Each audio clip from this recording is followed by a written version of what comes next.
बिस्मिल्लाहिर्रहमानिर्रहीम। Vital reality consultant से मैं आपका होस्ट दानियाल राना। दोस्तों, जैसा कि मैंने आपको बताया कि मेरा काम आप लोगों को रियल एस्टेट के ऊपर कंसल्ट करना है, कोई स्पेसिफिक प्रोडक्ट बेचना नहीं है। तो मैं आपको ज़्यादातर डीएचए मुल्तान के ऊपर जो है वो अपडेट रखता हूँ, और मेरी कोशिश होती है कि मैं आपको जो ऑन ग्राउंड रियलिटीज़ हैं उनके साथ मैं आपको कनेक्टेड रखूँ। व्यूअर्स, इफ़ यू रिमेंबर, मैंने एक नया दौर शुरू किया था वीडियोस का, और उसमें उसके रिलेटेड सिर्फ अभी एक ही वीडियो आई है। और क्योंकि पाकिस्तान के हालात ऐसे हो चुके हैं अनफॉर्चुनेटली, रियल एस्टेट सेक्टर बड़ी बुरी तरह हिट हुआ है, इफेक्ट हुआ है। तो लोग अब वहाँ से पैसा निकाल के या तो बैंक्स में रख रहे थे या कोई एक्स वाई जी और ऑप्शन देख रहे हैं। तो उसी ऑप्शन को कंसिडर करते हुए मैंने ये आप लोगों के साथ डिस्कशन करना शुरू की, और उसमें वो डिस्कशन जो थी, वो उसमें सवाल ये था कि if not Pakistan then what. अगर हम पाकिस्तान में रियल एस्टेट में नहीं कर रहे इन्वेस्ट, तो कहाँ करना चाहिए? देखें, बात ये है कि मैं ये समझता हूँ कि पाकिस्तान के तो बहुत ही प्यारा मुल्क है हमारा, हमें इसी देश में इसी मिट्टी में दफन होना है। लेकिन इंसान पूरी ज़िंदगी अपनी कोशिश करता है कि अच्छी जगह के लिए बंदा स्ट्रगल करे, अच्छी लाइफ स्टैंडर्ड हो, अच्छा लाइफस्टाइल हो, बच्चों का फ्यूचर सिक्योर हो। और जो आपका कल्चर है, इस्लामिक कल्चर, हम अल्हम्दुलिल्लाह मुसलमान हैं, हमने उसको भी मद्देनज़र रखना होता है। देखिए, मेरे जितने भी जानने वाले, आपके भी जानने वाले बाहर होंगे, आपने नोट किया होगा कि जब बच्चे बड़े हो रहे होते हैं, 8th या 9th स्टैंडर्ड में जाते हैं, तो वो सब उनका उनकी कोशिश ये होती है हम किसी तरह पाकिस्तान वापस आएँ और चंद साल बच्चों को पाकिस्तान की तालीम दें।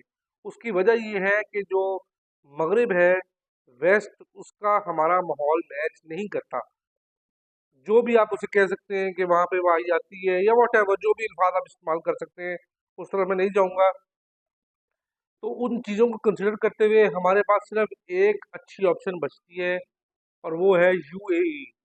और यूएई में लोग अब वीज़ाज़ क्योंकि तंग कर दिए थे यूएई गवर्नमेंट ने, उसके पीछे भी अल्हम्दुलिल्लाह पाकिस्तानियों की जो हरकतें हैं, उसकी वजह से उन्होंने जो वीज़ाज़ हैं वो शॉर्ट कर दिए थे। तो अगर हम यूएई की, हमने लास्ट टाइम बात की थी कि हम यूएई में क्यों इन्वेस्ट करें रियल एस्टेट में। देखिए, उसकी दो तीन वजूहत हैं। नंबर वन, मैंने आपको बताया कि लाइफ स्टैंडर्ड अच्छा है।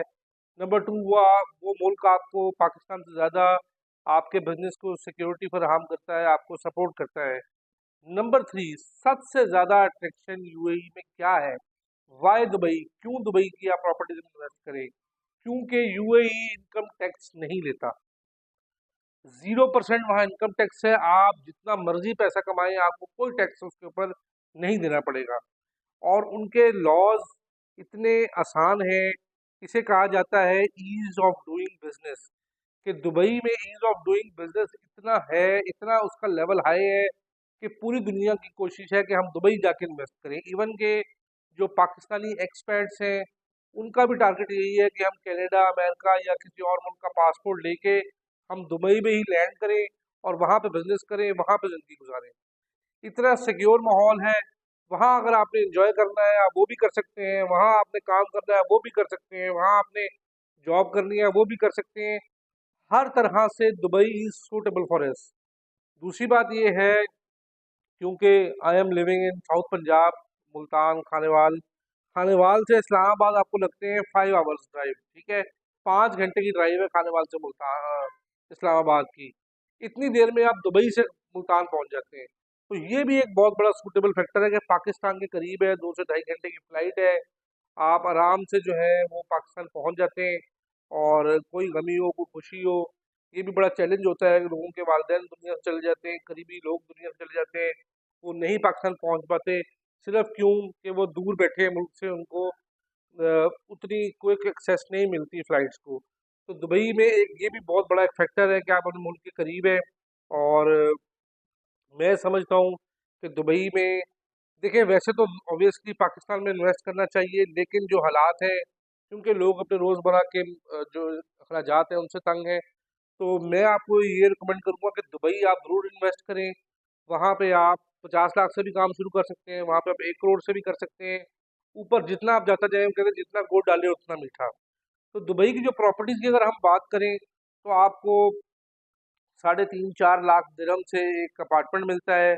उसकी इनकम जो है, उसका जो रेंटल इनकम है, वो पाकिस्तान की अगर हम कंपेयर करें 3.5 लाख दिरहम को, तो 3.5 लाख दिरहम ऑलमोस्ट आपका बना कोई 2.5-3 करोड़ में। और अगर हम यहाँ 2.5-3 करोड़ की प्रॉपर्टी लें, उसका रेंट कंसिडर करें, कंपेयर करें हम दुबई से, तो दुबई हमें ज़्यादा जो है वो सूटेबल है, वहाँ से ज़्यादा रेंटल इनकम हमें आ सकती है।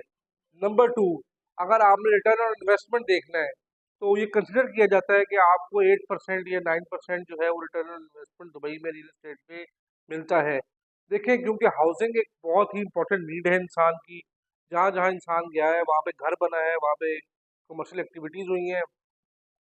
दुबई के अंदर क्योंकि पूरी दुनिया के लोग आ रहे हैं, तो रियल एस्टेट का बहुत ज़्यादा स्कोप है। लोगों ने तो ये भी किया हुआ है कि बिल्डिंग्स रेंट पे लेके आगे रेंट पे चढ़ाएंगी और अच्छे खासे पैसे कमा रहे हैं। तो दुबई के रियल एस्टेट में इन्वेस्ट करें आप, और उसमें कोई आपको गाइडेंस चाहिए, कोई इन्फॉर्मेशन चाहिए, वो वर्कआउट मैं आपको करके दूंगा। और होपफुली जिस तरह से यहाँ पे ट्रांसपेरेंसी के साथ मैं आपको वर्कआउट करके देता रहा हूँ, दुबई के लिए भी जो भी आपकी क्वेरीज होंगी वो हम कोशिश करेंगे कि आपकी क्वेरी को एड्रेस करें। और आपका जो भी कंसर्न है, आपके लिए कोई रिसर्च करनी है, मैं आपकी खिदमत में हाजिर हूँ। तो मैं आपको सजेस्ट करूंगा कि अगर आपने 1.5-2 करोड़ की इन्वेस्टमेंट यहाँ करनी है प्लॉट पे पाकिस्तान में, तो आप उसको दुबई मूव करें, आपको एक अच्छी अपॉर्चुनिटी मिल सकती है। दुनिया बहुत बड़ी है, बहुत कुछ है देखने को, सीखने को। तो Dubai is a wonderful place, Pakistan is also wonderful place, लेकिन आजकल थोड़ा हमारा मुल्क जो है बेचारा क्राइसिस का शिकार है। ये मैं उन लोगों के लिए बात कर रहा हूँ कि जो इन्वेस्टमेंट कर सकते हैं, जिनके पास स्पेयर पैसा है, या स्पेयर पैसा नहीं भी है, जिन्होंने अपना रोज़मर्रा के अखराजात चलाने हैं, उनके लिए इतनी एक 1.5 करोड़ 2 करोड़ में एक अच्छी प्रॉपर्टी आ सकती है और वो उससे अर्निंग कर सकते हैं। या फिर आप उस 1.5-2 करोड़ से अच्छा कारोबार दुबई के अंदर कर सकते हैं। तो Dubai is a wonderful place, हमारा कल्चर उससे मैच करता है, हमारे से करीब है, वहाँ बिजनेस करना आसान है। सिर्फ मेरी आप लोगों से दरख्वास्त है उन पाकिस्तानियों से जो वहाँ जाके गंद बोलते हैं, मुझे अल्फाज कहना पड़ रहा है, खुदारा ये मत करें। पाकिस्तान के लिए सारी दुनिया ने वीज़े बैन कर दिए हैं, दुबई बचा था, आपने उसको भी जो है माशाल्लाह उसको उसको फोर्स किया है कि आपके ऊपर वो रेस्ट्रिक्शंस लगाएं। अपना ख्याल रखिएगा। दानियाल राना आपकी खिदमत में इंशाल्लाह फिर हाजिर होगा। अल्लाह हाफिज़।